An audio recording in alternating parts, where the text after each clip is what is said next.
Hi everyone, welcome back to my channel. Previous video में हमने CTET paper second के child development and pedagogy से related कुछ questions को सॉल्व किया था। आज की वीडियो में हम paper second CTET part 4 English language and pedagogy के कुछ क्वेश्चन सॉल्व करेंगे। तो चलिए बिगिन करते हैं। आपको पार्ट 5 में इंग्लिश लैंग्वेज में एक पैसेज गिवन थी जिसको पढ़ के आपको आंसर्स देने थे। Learning a language under any circumstances required hard work and concentration. However, the circumstances can make a difference in both quality and quantity. Most of the foreign language students learn in a classroom from a textbook. In a classroom, language learning can be controlled so that all the necessary structures are taught. Highly motivated students can thus learn. ये ऐसे करके आपको एक passage given थी जिसके base पे आपको questions के आंसर्स करने थे। फर्स्ट क्वेश्चन था language needs of real life situation are fulfilled by. Language needs real life situations are fulfilled by. तो पैसेज के अकॉर्डिंग इसका आंसर था आपका फर्स्ट वाला। मतलब आपको क्या करना है, स्टडीइंग टेक्स्ट बुक केयरफुली, ये आपका क्या है आंसर है। नेक्स्ट क्वेश्चन था which of the following statement is not true. Passage के अकॉर्डिंग कौन सा स्टेटमेंट सही नहीं है, इसका आंसर आपको देना था। तो according to the passage first answer is right, shopkeepers are intolerant of incorrect pronunciation. Next question था study the following statement at school one learns the language of educated people. Language learn on the street includes the use of slang. इसका correct answer था both the statements are right. Next question था which part of speech is underlined word in the following sentence? The kind of language learned in each setting refers to. तो जो each word है वो हमको identify करना था। तो each क्या है, पर्सन को डिटरमाइन कर रहा है, मतलब प्रत्येक व्यक्ति। इसका आंसर क्या हो जाएगा, each word जो है वो एज अ डिटरमाइनर का काम कर रहा है।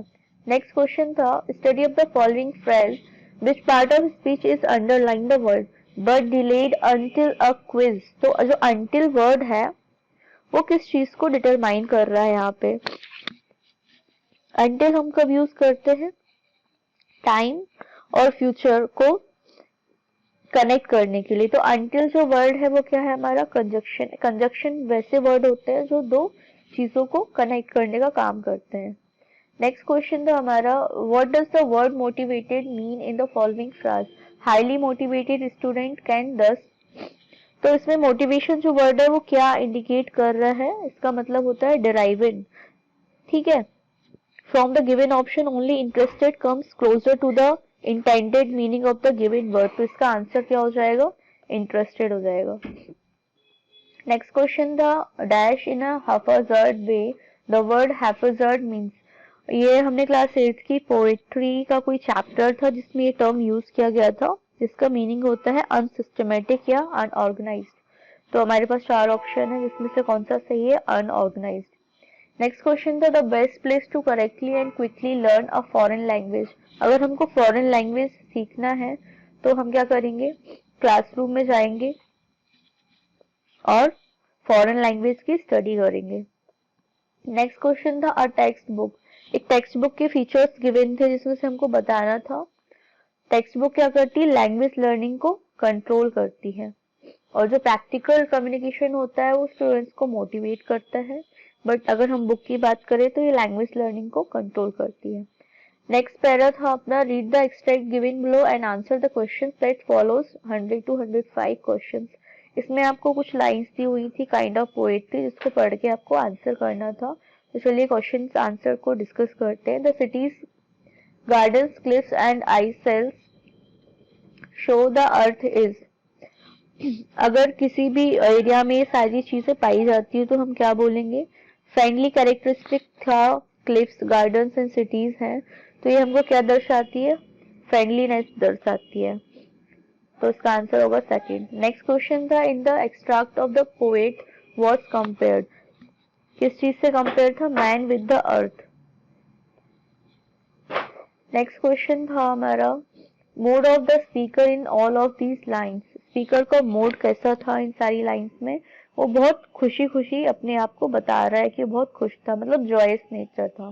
The figure of speech used in the first stanza of the extract, कौन सी फिगर ऑफ स्पीच को उन्होंने यूज किया है? तो इसका आंसर होगा पर्सोनिफिकेशन, मतलब वो रेन को क्या बता रहा है, एक पर्सन के हिसाब से बता रहा है, मतलब नेचर को उसने एक पर्सन डीम्ड कर लिया है।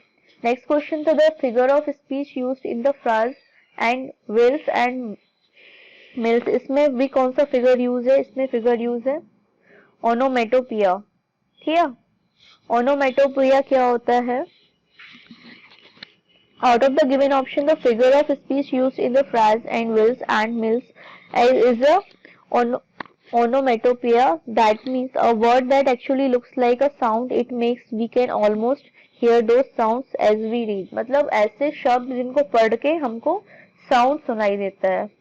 नेक्स्ट क्वेश्चन था the beautiful dress worn by the earth is made of, किस चीज से बनी हुई थी? उन्होंने जो बताया था वाटर से और ग्रासेस से, हरी भरी धरती उसमें मेंशन किया गया है।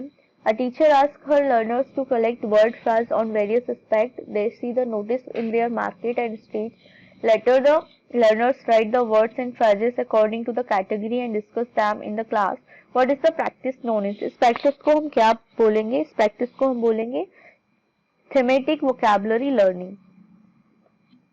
नेक्स्ट क्वेश्चन था what does CLIL stand for, तो हमको इससे बेसिकली क्या पूछा हुआ था? फुल फॉर्म पूछा हुआ था। तो CLIL का फुल फॉर्म है content and language integrated learning.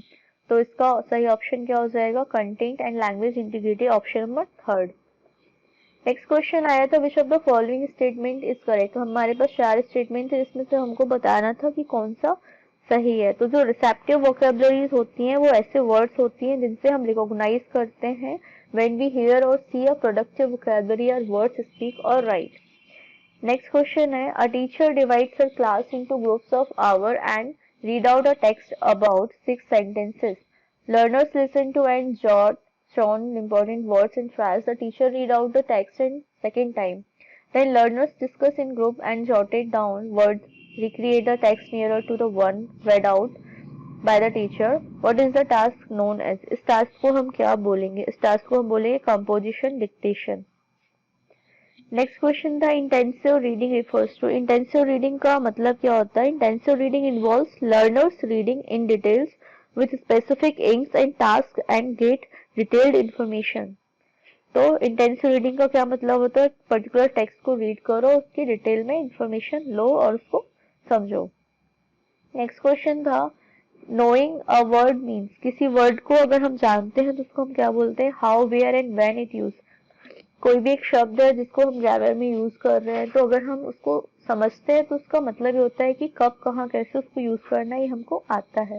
Next question था which typology of question does the following question belongs to.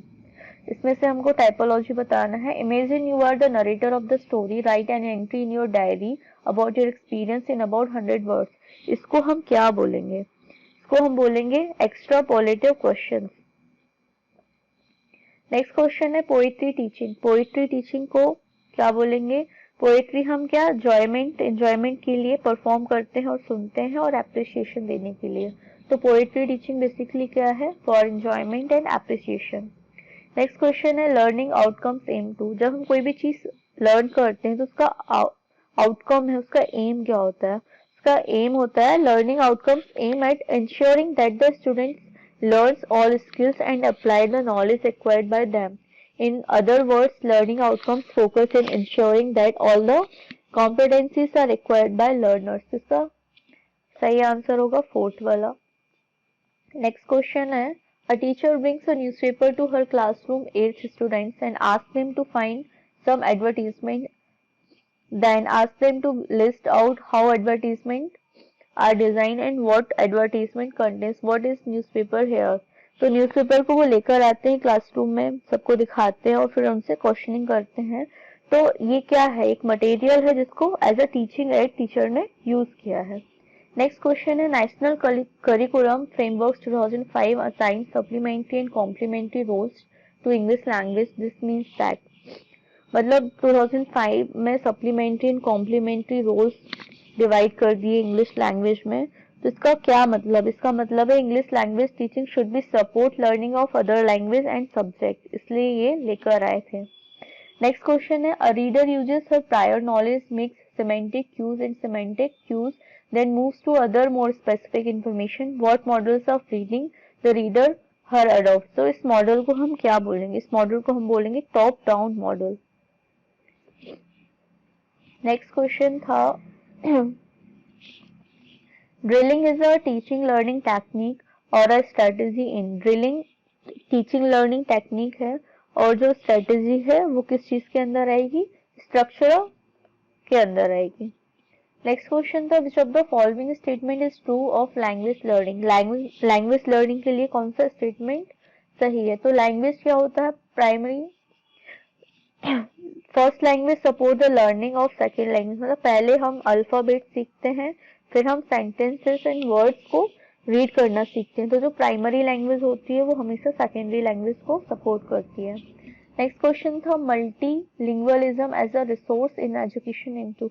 Multilingual जो क्लासरूम्स होते हैं वो किस चीज को सपोर्ट करते हैं? मल्टीलैंग्वेलिज्म हम लैंग्वेज तब यूज करते हैं ताकि बच्चों को समझ में आए कि हम क्या कंटेंट पढ़ाना चाह रहे हैं। उसमें कुछ हिंदी मीडियम के बच्चे भी होते हैं, कुछ इंग्लिश मीडियम के होते हैं, तो उसका सही आंसर हो जाएगा making use of language of learners for teaching learning. हम अपनी लैंग्वेज को इफेक्टिव बनाने की कोशिश करते हैं। आई होप आपको मेरा एक्सप्लेनेशन पार्ट अच्छा लगा होगा। नेक्स्ट वीडियो में मैं आपके साथ हिंदी लैंग्वेज एंड पेडागोजी के क्वेश्चंस डिस्कस करूंगी। आपको अगर कोई भी डाउट है, क्वेरी है, तो कमेंट सेक्शन में आप मुझसे पूछ सकते हैं। आपकी सीटेट की प्रिपरेशन अच्छी चल रही होगी। आपको प्रीवियस ईयर पेपर्स लगाना बहुत ज़्यादा ज़रूरी है बिकॉज क्वेश्चंस रिपीट होते हैं। Thanks for watching my video. अगर आपने मेरा चैनल सब्सक्राइब नहीं किया है तो प्लीज़ सब्सक्राइब कीजिए। Okay, bye bye.